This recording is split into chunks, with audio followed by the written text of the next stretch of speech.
Minnesota Vikings fans, welcome back to the Purple People Eaters podcast. He's Aaron, I'm Chris, and we're here to discuss a Vikings victory on the road. Oh my goodness gracious, they got the job done. We talk about the offense picking up sometimes, looking good early in the season, defense looking just horrendous. Defense tightening up here in these last, maybe not the Baltimore game, but before that, the last 4 or 5 games, definitely played good enough to secure a W. And then the good old offense would stutter step, especially in the second half. That's been a big deal. Even off turnovers, we've only scored a little bit here and there. That was a big thing. So to have those 3 drives to take care of business in the second half on the road against a winning team too, was key. No doubt about it. So we're going to definitely jump into recapping this Chargers game, whether it's on the offensive ball or offensive side of the ball, defensive side of the ball, even special teams. DD went off. Overall, good blocking as well. Finally got, the last 2 games, the targets to Jefferson haven't been enough, especially that last game, but just in general, last 2 games. And we definitely target him. More aggressive play calling in general in the second half. So there's a lot to discuss, no doubt about it. Of course, we'll look forward. And just the defense. The defense alone with all those missing key guys. This isn't missing a guy here, missing a guy there. These are quality players that were out. So shouts out to the reserves, man. And obviously, Zimmer really called a great game as well. But we're going to preview that Packers game. Just talking off air before we started recording, man, I really wish we had a couple of days to find out who's actually going to play or have a hunch, like a Peterson.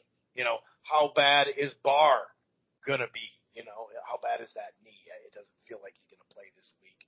We do have Harrison coming back. So, we definitely got some folks coming back. We'll preview and predict that game. And then if you've listened to the podcast, we do a Gophers segment. Unfortunately, the Gophers couldn't get it done on the road against Iowa. They do have 2 games remaining in the regular season, so we'll talk a little Gopher football to close it down. But if this is your first time listening to the Purple People Eaters podcast, welcome. It's available in a variety of ways. You can stream it live on blogtalkradio.com/Rope-A-Dope Radio. You don't have to go to Blog Talk and Rope-A-Dope if you don't want to and download the show there. You can find the Rope-A-Dope Radio podcast on Apple Podcasts, iHeartRadio, Player FM, TuneIn, other places as well. We're also part of the Grueling Truth Sports Podcast Network. You can find the Grueling, or why don't you head on over to thegruelingtruth.com. And one more thing, if you're thinking about cutting the cord or you're not quite happy, I got something for you. It's called Direct TV Stream. The prices start as low as $69.99 a month. It's the best of live TV and on demand. No annual contract, no hidden fees. If you upgrade to the Choice or Ultimate package, that gives you 3 months of HBO Max, plus you get to enjoy regional sports networks without that additional fees that you're seeing more and more. And also, if you go all the way to the Premier package, that'll give you HBO Max and Showtime included. That's Direct TV Stream. Okay, finally, it's been since the Seattle game. And that's when they still had Wilson. That's when they're a little bit better than they have been without him, that's for sure. But it's been since we've been able to handle business overall in the second half. Not just, okay, we got to score with 3 minutes or 2 minutes left. Okay, let's score. But actually the whole second half living up to it offensively, defensively, but especially offensively in the second half. They finally got it done, and it was a really quality win on the road, Aaron. Yeah, it was a win. Now, it wasn't the prettiest of wins. I think there was a lot in that game, including the referees and their calling of multiple penalties, not only on the Vikings, but all across the board. It was a tough game to watch, but like you said, still had a little problem at the end of the second quarter, but, it wasn't like the floodgates opened and then they went ahead and did some good things in the second half to get a victory on the road in San Diego or Los Angeles. Right. And you're right. I mean, even, under 2-something or 3-something to play, they did have that touchdown that got it to 13-10, and then came right back out and had a long drive to make it 17-13. So we still had, a couple of items that we could point to, but you know what they say, a win is a win, and they definitely got the job done. Right off the bat, though, the Vikes came out there and did score on their opening drive. I guess that was a good thing or something. 6-play drive, had to punt, stalled, I think, on a 3rd and 8. Kendricks got a nice sack, nice 3-and-out, and a really nice, I mentioned Dede in the special teams, nice return, I think 26 yards or something on that return. Right off the bat, though, you could see we were trying to get Jefferson the ball. And another thing is you could see they were doing play action. We've been kind of wondering what's up with the play action this year. We haven't had a whole lot of it. They definitely were trying to get the play action going and the ball to Jefferson. They gave him a reverse. No, don't get me wrong. They lost yards on it. But still, it was like, okay, we're even trying to get him a ball there. Cousins fumbled the ball, and live it just looked like it was the defender. But when you see the replay, we've had so many weird, and I don't want to shoot arrows at O'Neal, for Christ's sake, the last couple of years. He's been the guy. Now we got Darrisaw too, but hey, I love him, for what we got. I'm glad we extended him, but that to cause the fumble, it's just such a Viking thing to have happen to us. However, it is what it is. Luckily, they did kind of, were able to stall them out and everything. And then the Vikings got the ball back and play action right away. Deep ball to Jefferson. Now he dropped the ball, didn't come down with it. And of course, the first down the long count or catch wouldn't have counted anyway because, well, we got a holding call. And that's Udo. That was 10 penalties at the time. He's up to 11 penalties himself, not 10 holding. Or 9 or 10 holding, he leads the freaking league. But yeah, like I said, you could really tell that they were coming out trying to use that play action. I think Cleveland gave up a sack on a miss block, but we were able to get up, 3-0, back-to-back defensive penalties, kind of helped them along. Now, Wandum did get pressure that kind of made him kind of affect the pass, and that kind of stalled him out. I think Dantzler had a nice tackle on that one, too. He got a little banged up on that play, but then it was 3-3.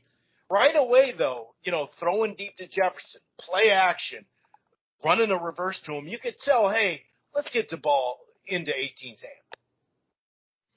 Yeah, you'd think that you could have done that earlier in the seasons, but it appears they had some sort of come-to-Jesus moment on what actually works for this offense with Kirk and Jefferson and Thielen, and with all the talk about, well, we're trying to do this and we're trying to do that. You can't, throw the baby out with the bathwater. You got to still do what works. We're just asking for maybe a little bit more variety instead of just maybe, turning into this 3 wide receiver set, 4 wide receiver set thing going on, which is fine. But what Kirk really does well, and the numbers show it, is play action, and they returned to that, as well as getting Jefferson, Thielen, Cook the ball in places where they can do things with it. I mean, there wasn't a lot of yards after the catch, but just the variety of routes they hit Jefferson on, managed to integrate Thielen, and also give Cook his touches. It seems like a recipe for success going forward. But, it does make you sort of wonder what direction they were headed before and why they decided to scrap it and return to this. I guess you could say return to this, although I'm glad they did because it seems like it's a much more successful strategy.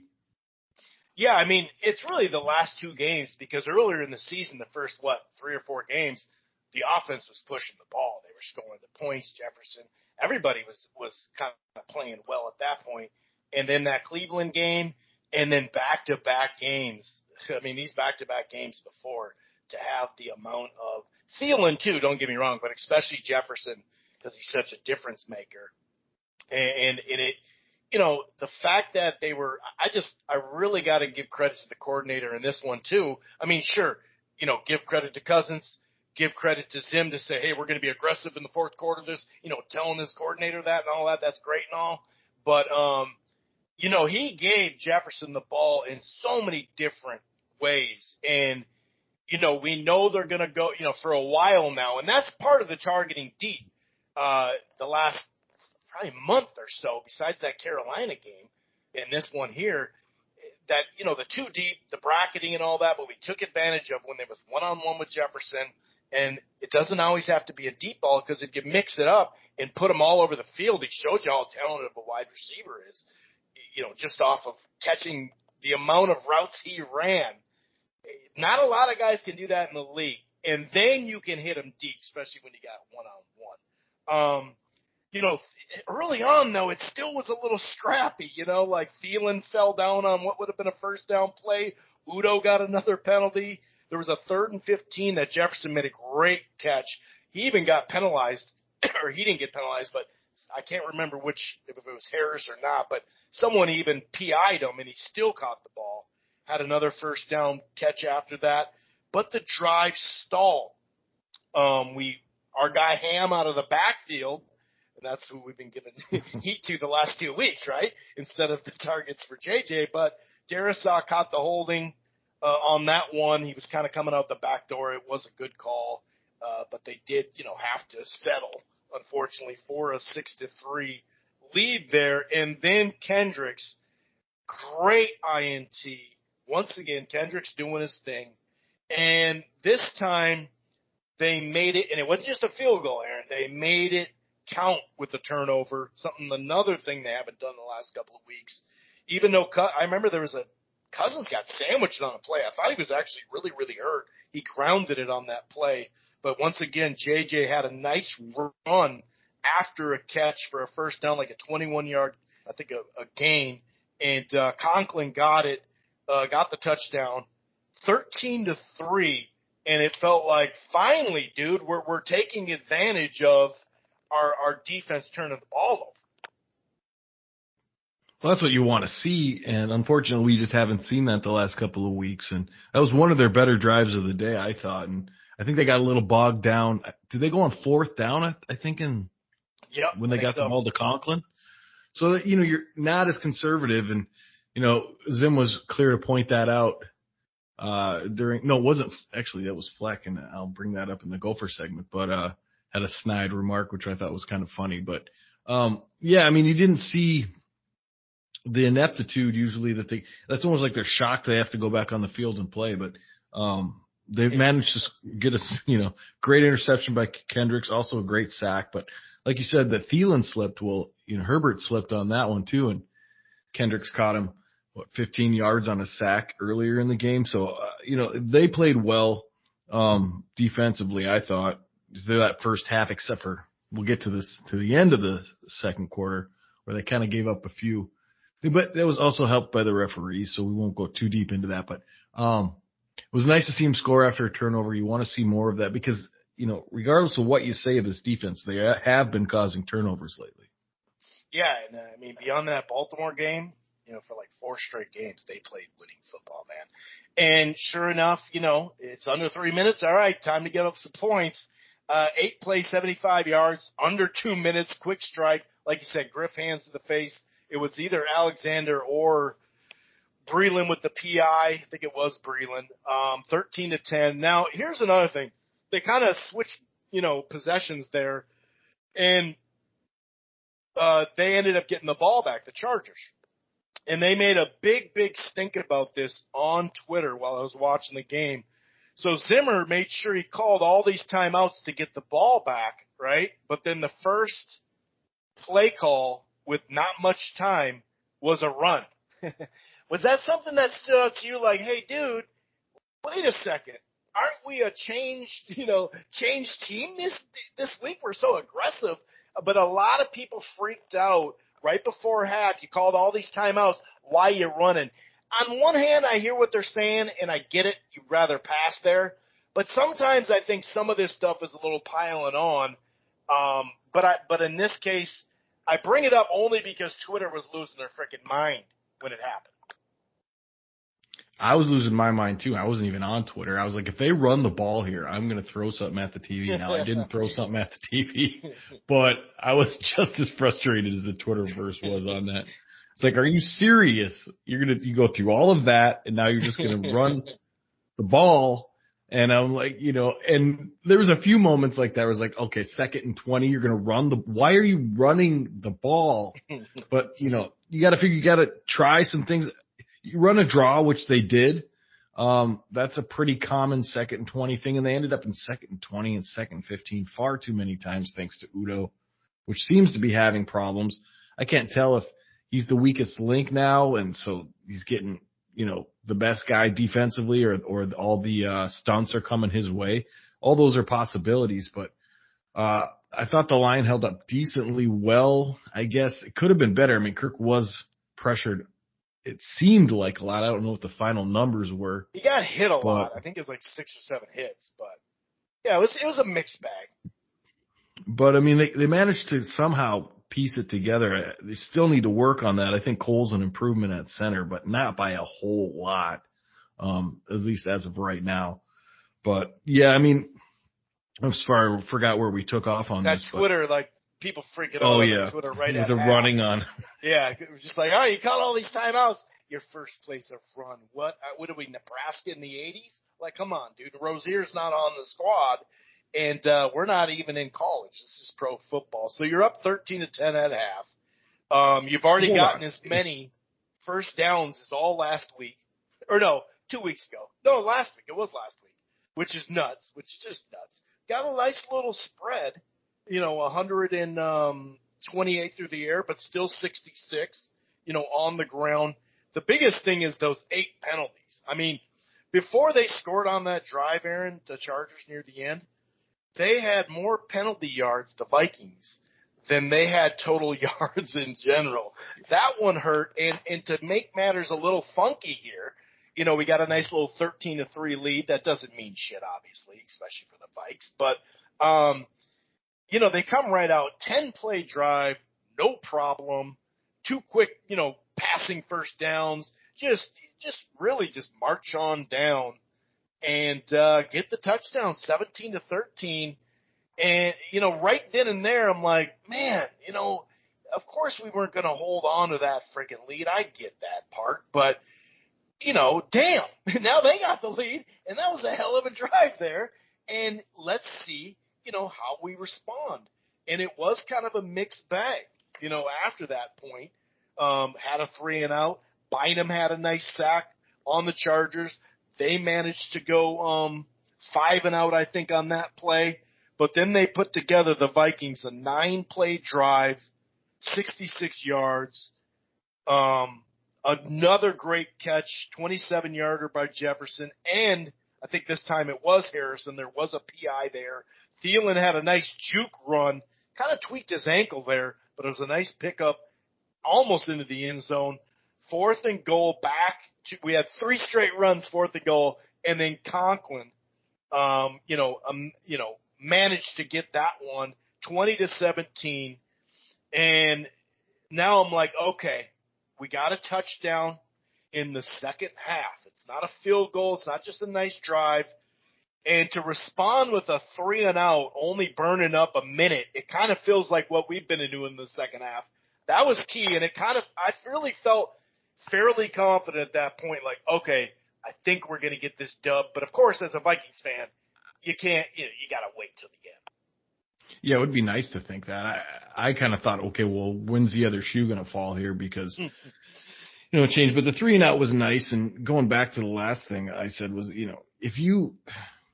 if I know they're going to run and they're going to run, and most Viking fans know everybody knows they're going to run. So it's like, you got to do something different. But yeah, second half, like, you were feeling more secure, Chris, after they scored and it was 2017. But at the same time, you're like, well, we're still going to need to do this. We're still going to need to do that. And just having the faith that they would be able to do it is, from what we've seen the last few weeks and earlier into the season, if it could be a fumble or a sack, or you never know what's going to happen coming down the road. So, yeah, you're right. You can never really be sure. But you did feel a little more comfortable at 2017, although there was still work to be done.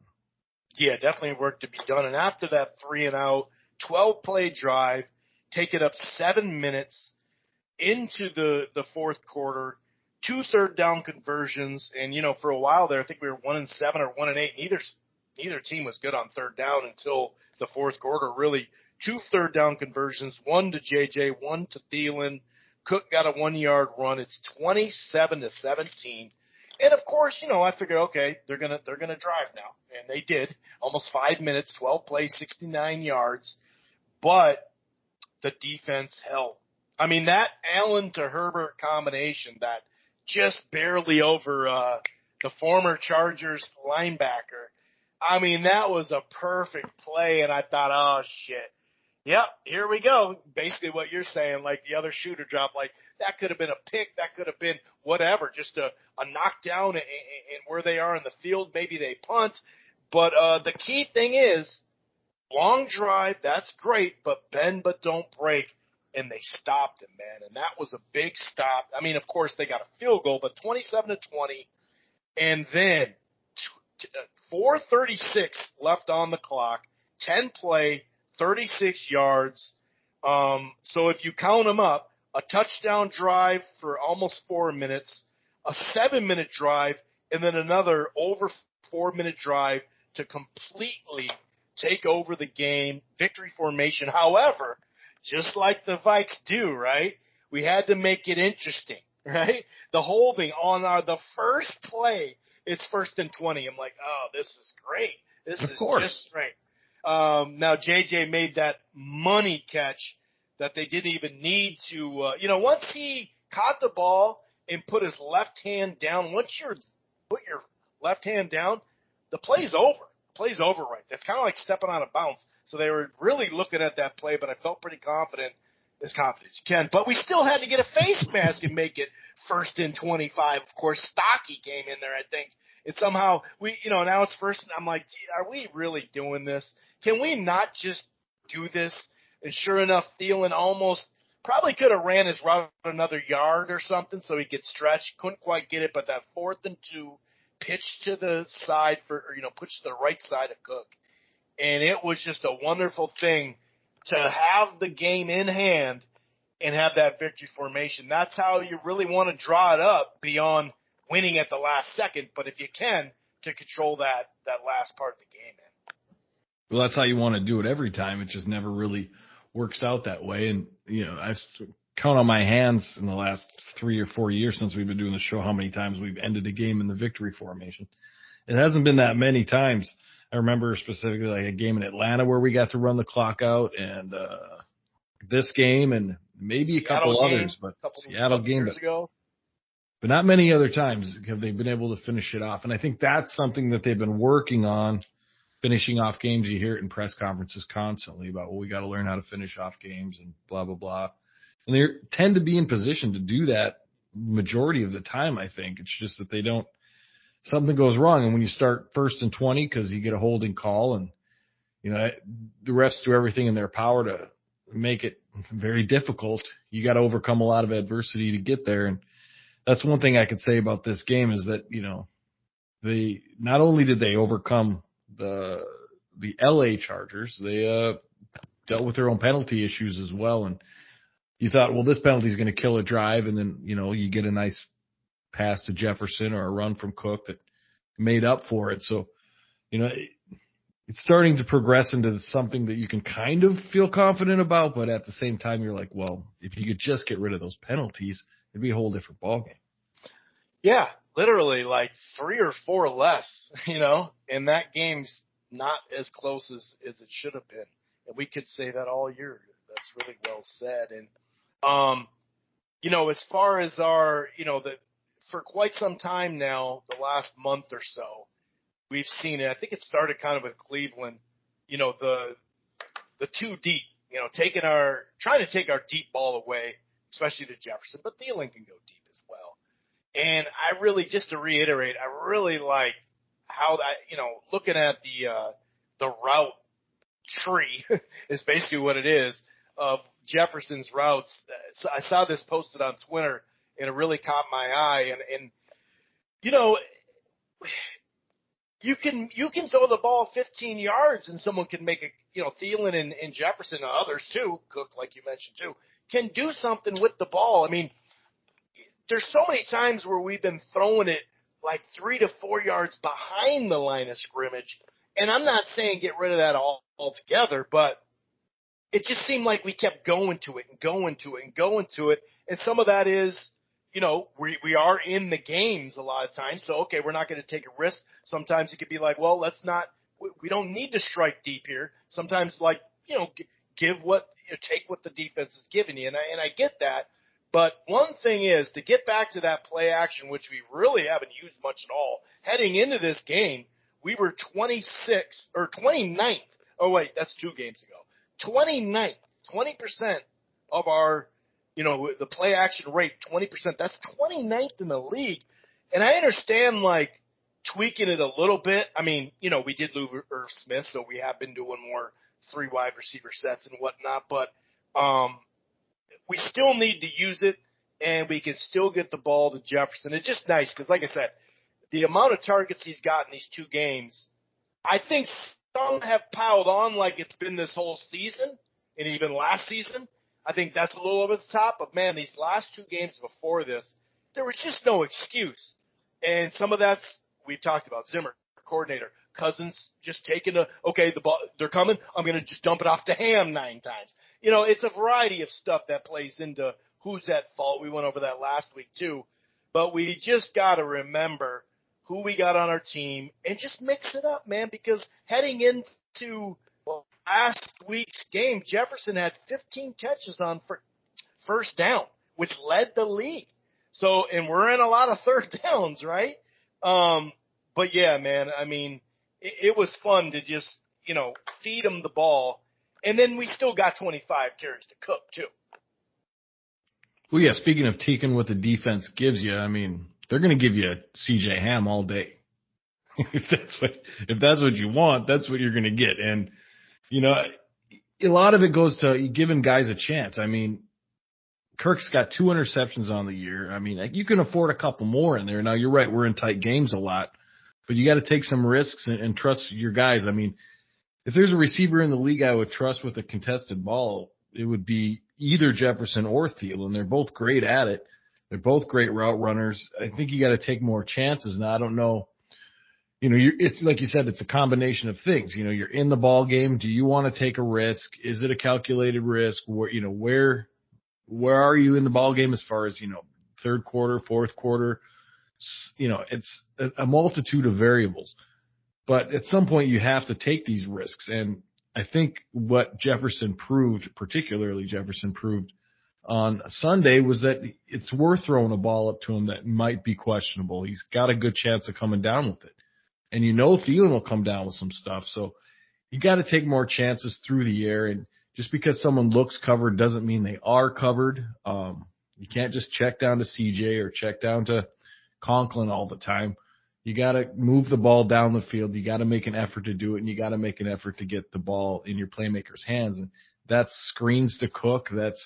You're looking at 3 of the best at their position on the offensive side. And if you're not getting the ball to them, and instead you're increasing the targets of Conklin and Ham and Stalker and all these other guys, it just doesn't make any offensive sense. And most Viking fans have been yelling this from the rooftops for the last couple of weeks. And usually the plays to Ham and Conklin, those are usually the big 17 yards. No one saw it coming, Use it once a game, twice a game to Ham. But yeah, I mean, that was pretty bad last week, or the week before, whichever it was really bad. And just the yards per, completion. That is something that, along with some, our screen game this year has just, the last few years, 19 and 20, we've been one of the best screen games. And that has just basically, in a sense, before, a little bit earlier this year, but that's kind of shrunk. And when you look at the per, we didn't throw a ton in, let's say, in 18 and 19, but we were always yards per throw, top 5, top 3. And this year, not so much. We're kind of lower middle of the pack. 5.7 is where Cousins falls. Now, below him are some names that they're kind of in struggling stuff, too. In fact, I didn't even see this, but Mahomes is 5.07. Jesus. Roethlisberger. Rodgers is lower. Mac Jones is lower.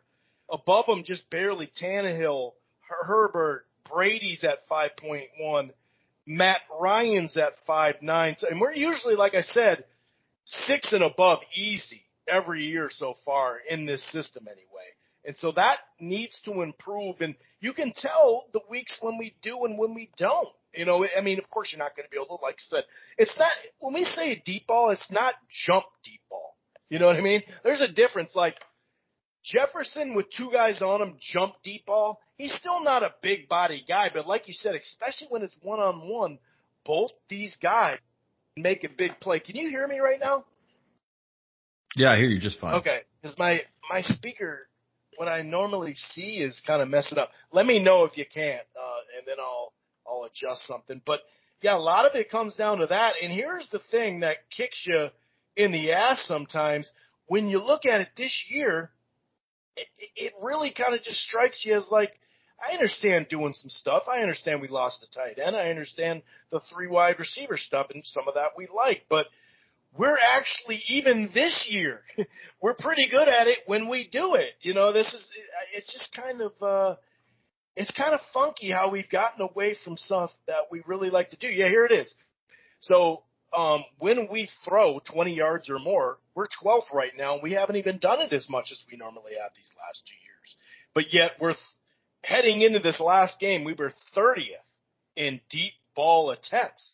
And that's just 20 yards and above. You're not going to get 50 yards all the time and 40 yards all the time. But we definitely got to get back to that because that's what it is. I mean, and I know the conversation is, well, they don't trust Cousins. But to me, that's just a crock of shit.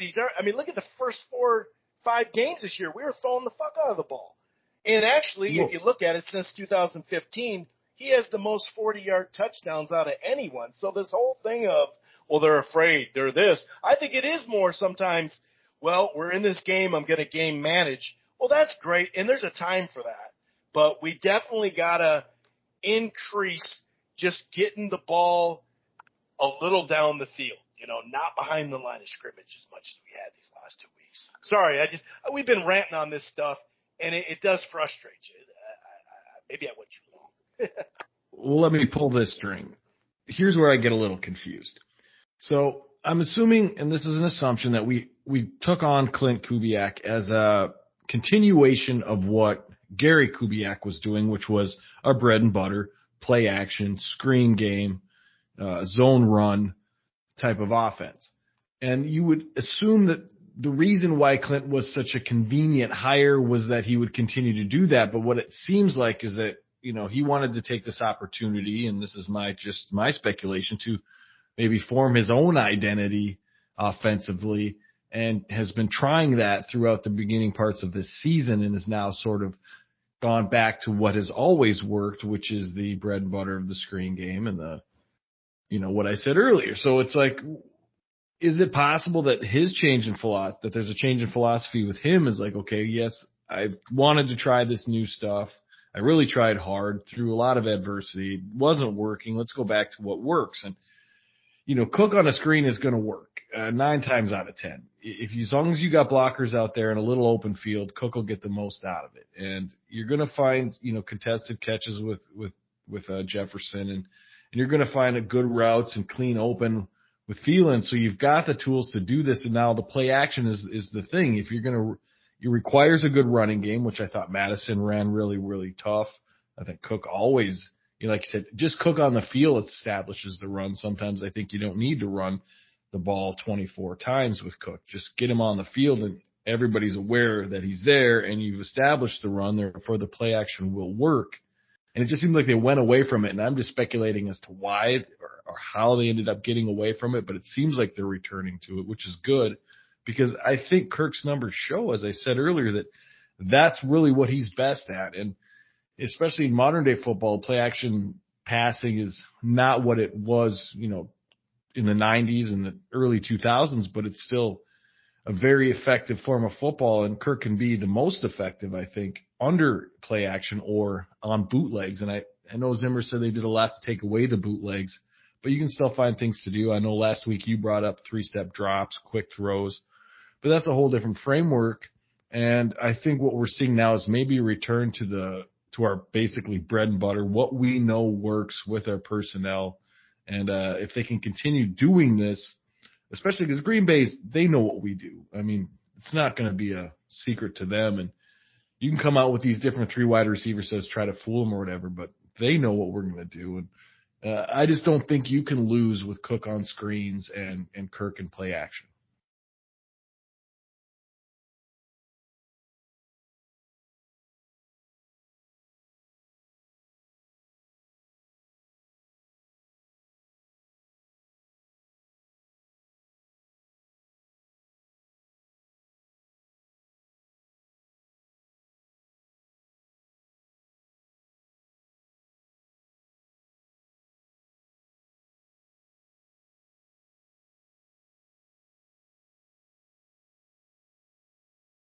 So you can hear me now? Let's see if I can get in here. Can you hear me still? You're muted. Can you hear me? Can you hear me at all? Yes, I hear you. Aaron, do you still hear me? You hear me now? Yeah. Okay. Yep. All right. So you couldn't hear that last little bit, what I said at all. Aaron? No, as soon as I stopped talking, I couldn't hear you. Okay. All right. So my point was, when we do, and it's not always the jump ball, deep ball, like I said. It's crazy when I was looking at the numbers of those, yards per catch. 2 weeks before this, 6.7 and 5.3. That's been second lowest. Cleveland was 5.3. The first two, 7.2, 7.6, 8.5. Then we had an 8.1 and 7.8. These are 48 attempts, 42 attempts, 49 attempts, 34 attempts. Like, it's pretty clear we got to get back to what we do. And, if the short passing is working for one game, sure. But it can't be back-to-back because you can't, not target your guys is what it comes down to. I want to say this defensively, though. Herbert was held under 200 yards for the third time in 24 starts. To get him to, 20 of 34 with a pick, a great pick at that. I really thought they did a hell of a job, and it kind of reminds me here, or kind of makes me think like, is Peterson going to be available here? Because, man, it sure would be nice to have another veteran corner. We definitely saw what he was able to do as far as containing folks and whatnot. The blitzes, without Hunter and Pierce, the fact that the defense actually has a lot more depth. Sure, the edges aren't as much depth without Hunter, but the inside, there's still 4 guys that are really, really solid. 2 young guys, 2 vets.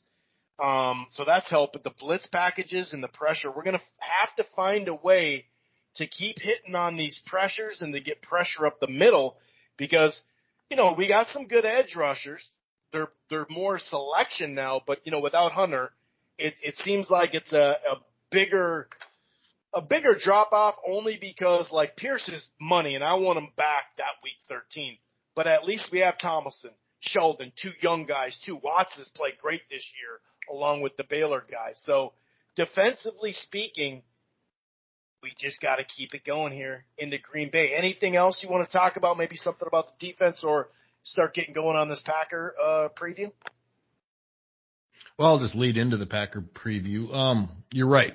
You got to find a different option because you're not going to be able to run the same kind of blitzes against Rodgers that you were able to run against Herbert. It's just the experience factor, and Rodgers eats up blitzes. So you're going to have to find a way to get pressure with 4. And, we saw Patrick Jones came in. He got a penalty, but I thought, I kept a close eye on him when he was in the game. Yeah. And he's a really big dude, and he was coming off that other end.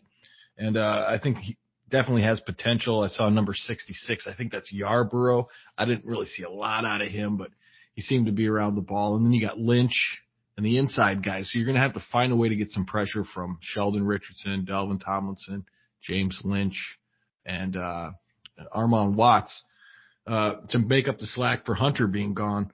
I think you got adequate ends. Wanham can play and contain and do all that stuff, but as far as like high impact pass rush. You're going to have to hope you find that. I think Willikis is even out now. That's and right. So I think you have to find Jones is going to have to play a part here, and I'm glad to see it because I think he can do it, and I think we're all going to be pleasantly surprised when he gets some more playing time. But like I said, going into the Packer game, defensively, we've known you can't blitz Rodgers for, I don't know, as long as Rodgers has, been an experienced NFL quarterback. It's just tough to do. It might be a little different now that he doesn't have Jones, but he's sure got a big running back with Dillon, and that's always a problem for us too. Kendricks is a great linebacker, but he's not that big. So you're going to need a lot from the defensive line in this one, and, as depleted as it is, I think secondary is fine. Of course, Peterson back is going to be, if he doesn't, in fact, come back, it'll be interesting to see what the corner rotation is like. We talked a little bit off air. Is it going to be Peterson Breland, or is it going to be Peterson Dantzler? Has Dantzler earned that other starting spot? I personally think he has, but I guess that's up for debate, and we'll see what happens. Bynum seemed to hold down Harrison Smith's spot, although he might be back or might not be back. And but at least you have some depth there, which was always a question. That safety spot has just been, we got our starters, and that's about it. Let's hope. Yeah. But you got to have all those guys for Rodgers because he'll extend plays, he'll do the things that he does, and we couldn't be more familiar with them. They couldn't be more familiar with us. It's just going to be one of those fights that happens every year, twice a year, and they're fun to watch. But we managed to beat them at their place last year, but he murdered us here. And defensively we have some different parts, but we don't have, like you said, some of the key guys like Barr and Hunter and Pierce and the guys that were meant to make a difference in games like this. We don't have, so it'll be interesting to see what they do defensively. Yeah, I'm pretty shaky on Barr making it back. I have a feeling if I had to make a bet on a Monday, I'd say he's probably not going to make it back this week. Pierce, we know now, officially isn't back until the line game. I think Harrison Smith, because it didn't sound like he had a bad case of COVID, and hopefully, we give Bradbury some stick, no doubt, but he was in the hospital, so there's really no reason to put him back in the lineup for a little bit, especially with his reserve playing probably a tish better. But like you said, nothing like that blows you away. But hey, I have seen him take another bump in there, take the initial hit, and then hold his ground enough, something that Bradbury has an issue with. But so right now, my prediction, like we've said in the past before, that it will involve Peterson being back because, they can always throw the ball around the field. Obviously, they got a stud wide receiver. It'd be nice for a chunk of those plays, a high percent of those plays, to be able to have him, Peterson on him. So if we can get Peterson back and Harrison Smith, that's huge for the secondary right there. And I think our rotation in the middle, like I mentioned, is enough to somewhat make up for Pierce, but there's really no making up for him. But yeah, I am worried about the Hunter thing. All right, breaking this game down, our offensive numbers are a touch better than theirs. Their defensive numbers have been really, really solid. It's a tight game, though. I mean, it is a home game, and I'm thinking we're going to play a lot better than we did in our last home game, which was the frickin' Cowboys. We did mention 3 games ago with this, the 4th game, if we could go 2-2, that's still alive. If they can get to 5-5, that would be huge if you look at the next 4 games. Big time, but we'll talk about that next week because we're not there. Over under 49, so there's not going to be a whole lot of points put up. But like I said, when you look at some of these defensive stats that they have, I mean, they are in a lot of categories. They're just slowing you down. The Packers, look at this. This came from Field Yates on Twitter today. Completion percentage, 56% last in the league. Yards attempt, we just mentioned this, right? 6.7, 31st in the league. Interceptions tied for the most in the NFL. By the way, Alexander's been out and they've been doing this. They're all pro type corner. So, I think it's going to come down to the last little bit. I do think it's going to be a game where we're both, in the high teens, low 20s. I'm calling for a 20. What did I put? Where's my damn piece of paper? 20. Shoot. Must have wrote it on something else. I got the Vikings winning, and this is the first time. Well, no, I did pick them back-to-back against Detroit at home, which they almost lost, and then Carolina. I was going to say, man, it's been tough to pick them back-to-back this year. They did get a win last week. So, yeah, I'm picking them to win, and I have it like some kind of funky score. It's like 23-19 or 23-20 or 20. I just can't remember where the hell I wrote it down on my notes. But I got the Vikings winning. Boy, I hate to say it, by a field goal. Am I saying this? I don't know what I'm saying. Help me out. Well, here's my take on it: is you're going to get the biggest test this offensive line will have up until we play the Bears. We haven't seen the Bears yet this year. This Packer defensive line, it will be probably the toughest test they've seen since maybe Cleveland. And, Cleveland I've watched since, and I've seen offensive lines handle them a lot better than we did. So I'm not feeling great about the Viking offensive line. Any warts that we have, I think, will be exposed. And by warts, I mean Udo, Mason Cole, or Bradbury if he's there. How much has Cleveland improved? Can Darisaw really stop a good end? I think he can. I got a lot of faith in Darisaw. As O'Neal, he had a rough game last game. I think probably one of the worst games I saw him have was last game. He had a strip, though. I mean, he did have a strip sack. Well, I think that was just hot potato. He didn't know what was going on. Yeah, let me just put my arm someplace. And so I think it's a tough test. I think the Packers win this one. I don't want to say handily, but I'd say 10 points-ish. I just don't think offensively. Look, here's the thing. Cook can usually gets a long run against the Packers almost every game. It's just where does it come and how does it work? And, are we going to continue this offensive philosophy of, play action and screen and stuff? Because that's something that's given Green Bay trouble in the past. So I hope that we stick with it. But defensively, for us, I think it's going to be a lot easier with Jones out, but they still have Dillon, and that's a whole different, ball of wax there. So, and they still got the receivers, and they still got Aaron Rodgers, and, Kendricks and Barr together are good against Rodgers, and I don't think we've seen Vigil and Kendricks against it, but I want to go on your side and say they're going to win, but my gut's telling me that we lose this game by like 10 points. So something like, 21-31, something like that. They're in the 30s. We're in the 20s, something like that. I hate to say it because that team in the East, just don't like them, but I think they get the best of us this time around. Well, we're due to lose comfortably, right? I mean, we haven't won comfortably, but we too many times, right? Twice.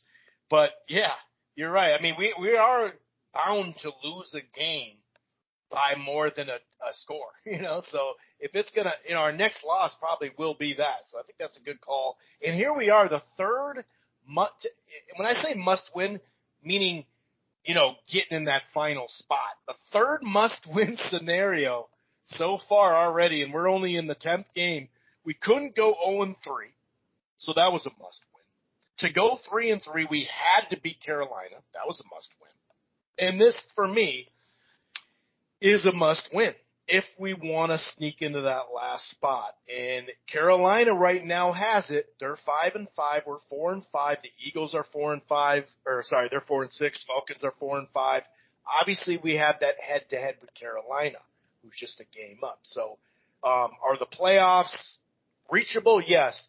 But if they don't win this game, the next 4 games, you're like, hey, we got a good chance in all these.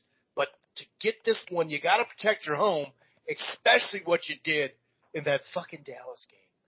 Gosh dang it. Anyway. Let it go. Yeah, let it go. I don't know if I can. Any other Vikings-oriented stuff, or we get to this Gophers game here? Well, I mean, you go with I think the biggest play of that game, and that's being the Golden Gophers, was a missed tackle by Thomas Rush and I think it was Coney Durr. I mean, you had the guy in your grasp. You just get him down. I'm not saying they wouldn't go ahead and score on that, but a freak play basically where you miss a tackle by two people and the game's over. I mean, and I thought they played well. The Gophers went down there. I think they played the best I've seen them play at Iowa in a long time. But it wasn't enough in the end. Yeah, no, it wasn't enough, and that did ultimately lead to 24-16. At half, you could ask for better starts. That's great, of course, but I mean, 13-10, 139 on the ground already, 20-9 time of possession. It was right there for us. And there's a couple of plays, 2 different dropped INTs, a couple of dropped balls on offense, a couple of plays you could point to. But when push comes to shove, this defense, beyond that dirt play, like you're saying, did, especially in the second half with a tight game, they forced like 4 different punts in the second half. So to me, I'm not putting it all on Morgan because there was some drop balls. We had all our wide receivers in this game. But to me, there was like 3 or 4 times in this game where it's a first down. And one of them's a big play. I'm not going to say a touchdown, but a big play. I think the other 3 were on third down, and Morgan just missed it clear out. And I guarantee, Fleck is in a tough spot. You can bench him, but it's hard to say you're not going to be my starter anymore because he had so much success in 2019.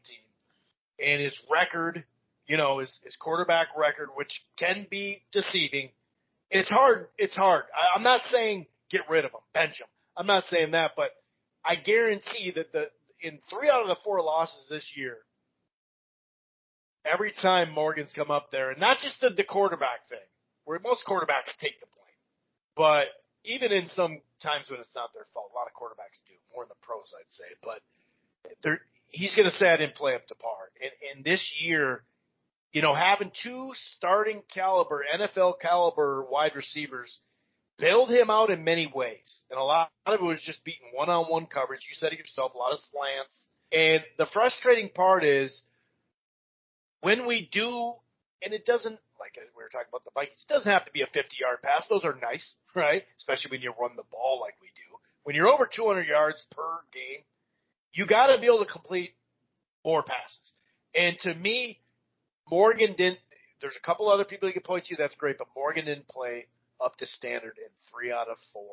And he's having a bad year. He's having a down year. Some of that is the fact that we've had our number 1 wide receiver has been in and out. I can't wait for all 4 of them more than likely to come back next year, at least 3 out of 4. Maybe someone transfers or something, who knows. But it will be nice to have them all back. They all got playing experience this year. But yeah, man, that was a rough one. So we basically have to now beat Indiana on the road. And then it's all about spoiler, and we won't go too deep on that, but that's kind of what we got to change our attention to, Aaron, is spoiling the Badgers season, because now they're in control of their destiny to go to the Big Ten championship.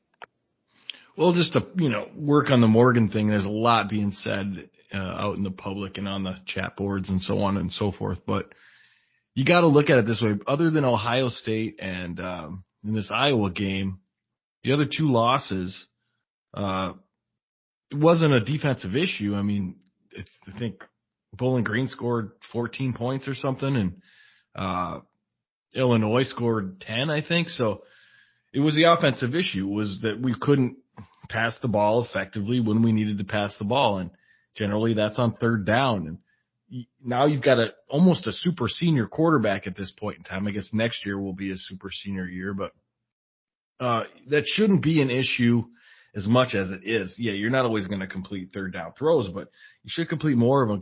They're not asking him to do a heck of a lot. I don't think the receivers are. Yes, you don't have Bateman, you don't have Johnson, but these guys are good. Jackson's good. Ottman Bell's good. Even little Mike Brown-Stevens is not a bad option. And you got Dalen Wright. So you've got the guys that just something's off. It's not going well for Morgan. And, I don't want to make a bunch of excuses for him. He's not playing well enough. Or he's not playing as well as we thought he would play or should play. But everybody said, well, at least this is going to be his last year. Well, hold on a minute. Last year didn't count. So, he may be back next year. And that puts Fleck in. And I think that'll be the talk of the offseason is what are you going to do with Morgan? Are you going to start him again or are you going to, say, hey, open the competition and actually give someone else a chance? I mean, it's not like we're having quarterbacks leaving in the transfer portal as of now. But you never know what happens in the off season. But there seems to be the issue there, and Fleck won't really address it. But he did say he was questioned in his press conference. I brought this up earlier that he was conservative. Yeah. And what was his? It was like, well, fourth and two, you throw a 40-yard touchdown. I don't think that's conservative. And this guy can't say a bad word. Like, he's a great human being. He's great American. You can't say any bad thing about Morgan. We're not telling him to say bad things, but, he can't say it. He can't. It's nothing. I don't know. There's something about having a 6'5", 225 dude in the pocket that won't get his shit blocked, that's just sitting there from Texas. That's the only thing that keeps in the back of the head. And the thing that gets me about Morgan is, don't get me wrong, he kept a couple weeks ago and scored that touchdown in the end or near the end zone. But if you're not a guy, if you're going to do all these run pass options, but you're not a running quarterback, but then you can't throw it that well. What do we always know about college quarterbacks who can't throw the ball all that well? They can run their ass off, and he can't. So that's the frustrating part. It's almost like, well, if you're not going to move much and you can't scamper that much, then let's just let a freaking 6'5", 220 dude with a bigger arm, try his luck. If we're running the ball this much anyway, if he's only got to put up 15 to 20 passes a game, it's hard not to go, oh man, let's try. So it's a big decision that he's going to have to make. It's going to be interesting. It's a good point you brought up.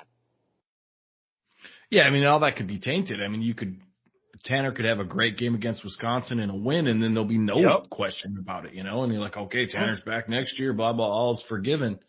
When we've actually been seeing for quite a few, I mean, even 2019, they had their first 4 games were, heart attacks.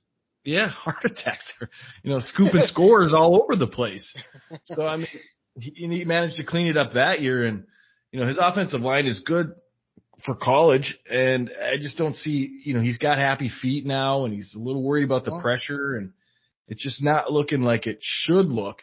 But nonetheless, he could be worse. It just, like I said, the losses that aren't Ohio State and that aren't Iowa, because I'm not going to pin the loss on Tanner for Iowa, although I think he did have a hand in it, but I'm more worried about the Bowling Green loss and the Illinois loss where you couldn't score points. When you need to, and that's what concerns me the most about it. So I'm sure we'll have more Morgan talk coming up in the future, but let's talk about Indiana. They haven't played well, but they've played tough teams. They've been in games. This isn't an easy win, Chris. Yeah, they don't have their quarterback, so that helps, but I think I think they're going to win, the Gophers, but I'm stuck in between Aaron of they're going to grind it out and win it barely, or they're going to just be so focused and so pissed off that they're just going to release and then win by double digits. I'm kind of stuck in that realm right now, but I do think they'll win. But you're right. They're coached really well. The guy last year just was one of the best coaches, had the best coaching job, one of the best coaching jobs last year. The guy there's this moment where they knocked off, I can't remember who it was, and as he's getting talked to in the end zone last year because, the COVID stuff, he was kind of far away from him. But all his players were just, high-fiving him, hugging him. You could just see he's got the locker room and the kids love him. So he's a hell of a coach. He's having a down year. They lost their stud quarterback who had a breakout year last year. So I think they win, but and I wouldn't doubt if we hit on some big passes. But I'm stuck to where if it's going to be 19-16 or we actually win by double digits. I think they win too, unless they lay an egg. And I'd give my left nut to see an angry Gopher team. I just don't see that out of this program. I don't see anger anywhere. It's just, all this family and love and joy and helping each other. And I've just never seen a team come out. The best I've seen them play was at Colorado. And I wouldn't say that was an angry performance. I just think they came out. I'd love to see them come out angry and just kick the crap out of Indiana. But I think they win too. And I'm a little bit dubious in saying that. Because they could also lay an egg like they did in Illinois and just not be able to pass the ball at all and be extremely one-dimensional. But let's hope that that's not the case. And I think it'll be a low-scoring game, like 17-14, 21-17, something like that. Gophers win. All right. Hopefully we can talk about a double dip where the Vikes and the Gophers get the dub. We'll be back next week. Peace.